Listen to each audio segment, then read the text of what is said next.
நான் கவனஈர்ப்பு கொடுத்திருக்கிறேன். எந்த பிரச்சனையை நான் எழுப்ப முற்படுகிறேன் என்பதை தெரிந்து கொள்ளாமல் அரைகுறையாக அறவேக்காட்டுத்தனமாக என்னை எதிர்ப்பது என்பது ஏற்படுவதல்ல. இது ஜனநாயக மாண்புக்கும் மரபுக்கும் எதிரானது. இதை இனி ஆளுங்கட்சி கொறடாவோ அவை முன்னவரும் பேரவைத் தலைவரும் அனுமதிக்க கூடாது என்கிற என்னுடைய வேண்டுகோளை நான் முன்வைக்கிறேன். நான் தவறு செய்தவர்கள் யாராக இருந்தாலும் கட்சி பாராமல் அவர்கள் மீது நடவடிக்கை எடுக்க வேண்டும் என்பதுதான் என்னுடைய நிலைப்பாடு. அது அதிமுக திமுக என்கிற அரசியல் உட்கட்சி பிரச்சனைகளுக்கு நான் செல்லவில்லை.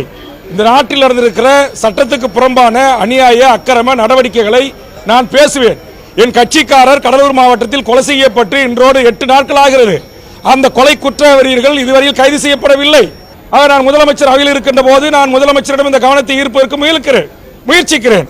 ஆனால் அதற்குள்ளாகவே எழுந்து எதிர்ப்பு தெரிவிப்பது, கூச்சலிடுவது, அதுபோன்ற இன்றைக்கு அதிமுக பிரமுகர் ஒருவர் அண்ணா நகர் வழக்கில் கைது செய்யப்பட்டிருக்கிறார்.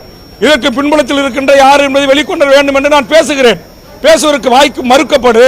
அப்படி மறுக்கப்படுவதோடு மட்டுமல்லாமல் எதிர்க்கட்சி வரிசையிலே இருப்பவர்கள் எழுந்து பேசும்போதும் கூச்சலிடுவது, அவர்கள் கட்சியிலே உறுப்பினராகவே இன்றைக்கு சட்டமன்ற கணக்கு பிரகாரம் இருக்கிறேன், கூட்டத்தில் இருக்கிறேன். நான் ஒரு அதிமுக்கியத்துவம் வாய்ந்த பிரச்சனையை எழுப்ப முற்படுகிறேன். அண்ணா நகர் சிறுமி பாலியல் கற்பழிப்பு பின்னால் இருக்கிற கூட்டம் யார் என்பதை கேள்வி எழுப்புகிறேன்.